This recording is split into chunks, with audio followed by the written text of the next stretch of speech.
When I start to see all these beautiful flowers start to open up inside my home in like Thanksgiving, Christmas time, every single year, it just fills me with amazement. The Christmas cactus or Thanksgiving cactus or even the Easter cactus, they're some of my favorite houseplants because what other houseplant can make this much color? Really nothing. But a lot of you guys, you have some troubles getting your Christmas cactus or Thanksgiving cactus to flower. And so, every year I grow these plants and learn a little bit more. So in this video, I'm gonna go through all of my very best tips and tricks on how to grow your Christmas cactus successfully so you can have a plant that looks like this. This plant right here, I've been growing for the last 6 years, and you can tell it's happy as can be. I've really found the secret to growing them well, and I'm gonna share those secrets with you guys in this video.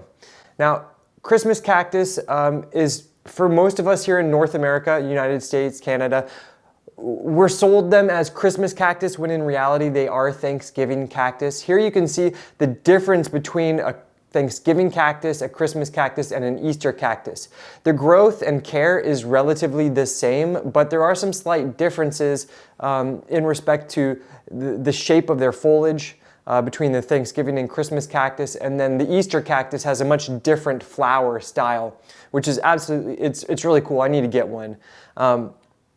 So, I'm here in Westchester, Pennsylvania, Zone 6B, and I'm about a week before Thanksgiving. So my plant is just starting to produce all of its lovely flowers, and it's gonna continue, most of them are still buds. So this show is just getting started, but I wanted to film this video and get it posted before Thanksgiving. So, if yours is not budding up yet, really follow my tips in this video to ensure that you get flowers this year.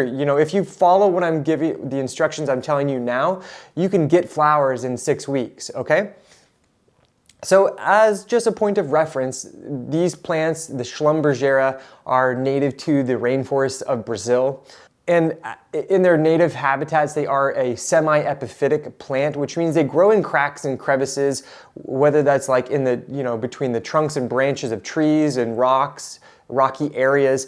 They have very shallow root systems. They have, their habitat has incredible drainage. So that's really the first point, is that these plants, they really need to be grown in small containers. So you can see I have it in this planter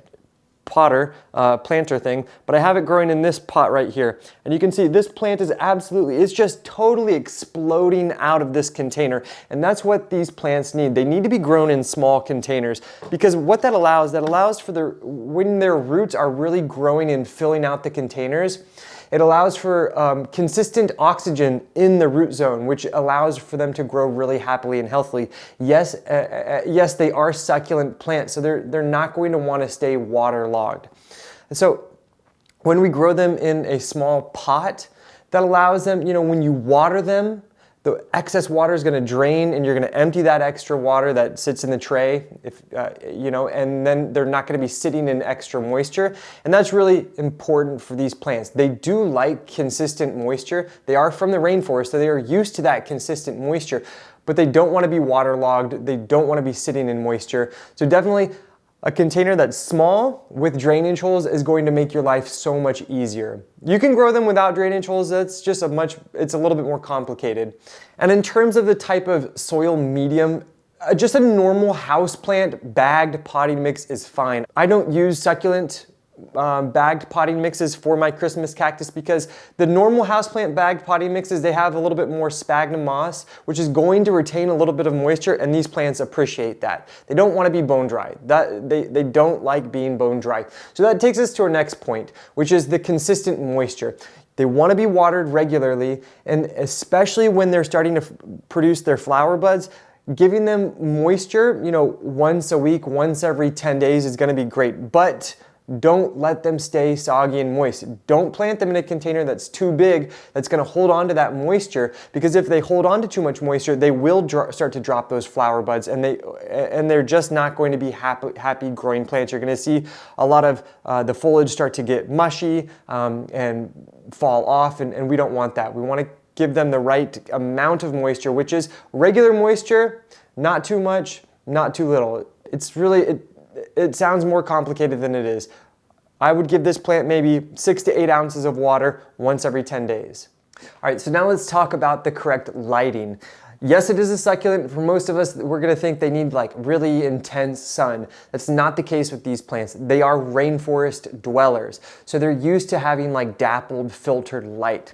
So if you're in North America, actually if anywhere, like an east-facing window is gonna be perfect. They like to be situated in a bright room. Where I have mine growing, it's near a window, but it doesn't get like, there's no direct sunlight that hits it and really illuminates it all day long because it's filtered by the trees outside of the window. And that's really the best situation. A bright room is all that these plants need. This is not a plant that I would recommend using grow lights. It would be absolutely fine in a darker situation rather than giving them grow lights. The grow lights tend to provide them too much sunlight, and that's gonna keep them from blooming, which brings us to our next really important imperative. There's really two imperative points of care that are essential to get them to flower, and the first one involves the lighting. Now, these plants, they're gonna bloom about 6 to 8 weeks after.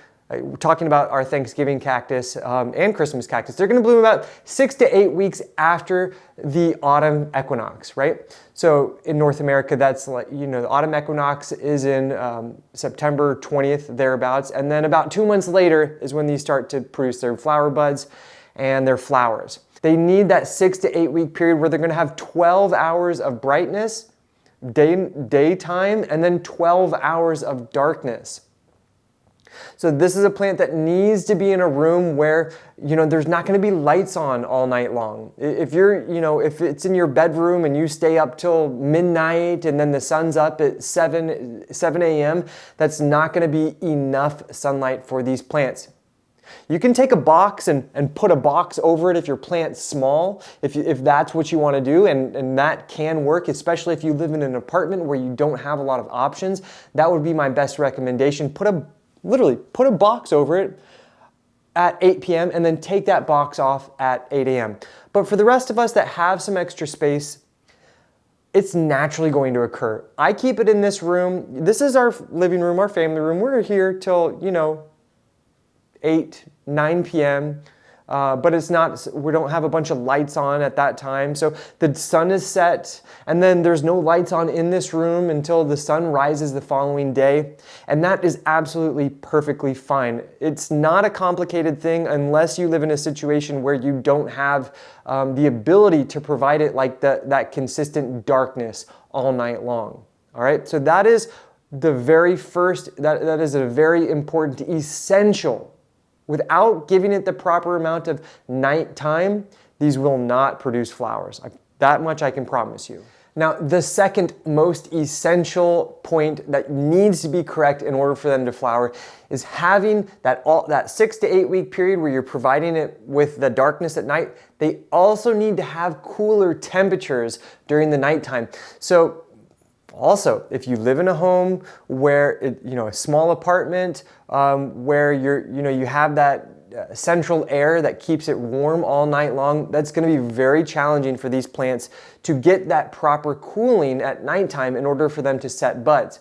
Here in this room, this is kind of like an addition to our house. It doesn't have great insulation, and the nights get, when the nights are cold into the 40s, this room is getting into the mid 50s, as you can see. And then when we're here, my wife and I are here watching TV in the afternoon or in the evenings, we turn on our heat in this room and it gets up to 70. So it has that period where it's getting warm and then it gets cool at night. It needs that temperature differential for about 6 to 8 weeks. It's a 10 to 15 degree differential in temperatures. That is absolutely essential for these guys to produce their flowers. Now, if you live like in Florida, putting it out on your front patio and growing it out there all year round, that's gonna be perfect. They're gonna naturally get that darkness. They're gonna naturally get that cooler temperatures at night. That's perfect. Sunrooms are excellent locations for these plants. Rooms that have eastern facing windows are excellent. Maybe it's a spare room. Keep it in the spare room until it starts to produce its flower buds, and then you can bring it out as it starts to flower and enjoy it wherever you hang out during the day and during the nights. Now, it's also very important that these do not get hot drafts, or cold drafts, really, for that matter. You don't want to put it near a door where it's opening and getting those cold drafts. You also don't want to put it near a vent or near a furnace where it's going to get that blast of hot. Those are typically, especially the warm drafts, that's typically why the flower buds will drop. The flower buds tend to drop from, as they're flowering up and you're restricting water. Don't do that. That's going to cause them to drop. Or those warm drafts are going to dry out those flower buds and make those drop as well. So providing it that difference in day and night temperatures and the day and night brightness are really the two keys to get a successfully blooming Christmas cactus. Now, if your plant is small and you really want it to grow quickly, my best recommendation to get them to grow really fast and explode with growth is to put them outdoors in the summertime. Put them in a shady location, maybe where it gets some morning sunlight, but no afternoon sun, no hot intense sun, and these plants will double in size over the course of a summertime. And it's also during the summertime when we want to fertilize these plants. I use Roberta's Bounty. This is, my family's blend. You can find a link to this in the description below if you need to get some. And I will apply this about 2 or 3 times during the course of the summer. You never want to apply fertilizer while these are producing their flower buds or in flower. For most plants, they don't want to be fertilized while they're in their flowering state. They want to be fertilized prior to their flowering state. And if you do have a plant that you absolutely love and adore and you want to learn how to propagate it, I have an awesome video that shows exactly how to propagate 2 different ways. Just find that video link in the description below as well. And then my very last tip would be give it a place where it can cascade over. These plants, they're trailing by nature and they look so divine when they have something like this, like a pedestal, or they're on a corner. You can even put if you don't have a good situation and you just want to put it on like a table, maybe put an upside down pot underneath it to prop it up so that it can really cascade. And when you allow them to cascade, they will do it. They will do so. It's really cool. They're absolutely so beautiful, and they're really easy once you can get the lighting and that temperature situation figured out. Might take a couple years to really figure out where the best place in your home is, but once you do, there's nothing better than seeing these guys bloom inside our homes at this time of the year. If you have any further comments or questions or your own experiences that you want to share with the community, leave them down in the comment section below. I really do answer pretty much every single comment or question. And also, if you are looking for some one-on-one help with your indoor plants or outdoor plants, consider becoming a member of our YouTube channel, and that gives you access to a chat room, a private chat room where you can ask me direct questions, and I will respond to whatever queries you might have. Anyways, thanks for joining me here on Plant Vibrations. I'll catch you guys soon. Ciao.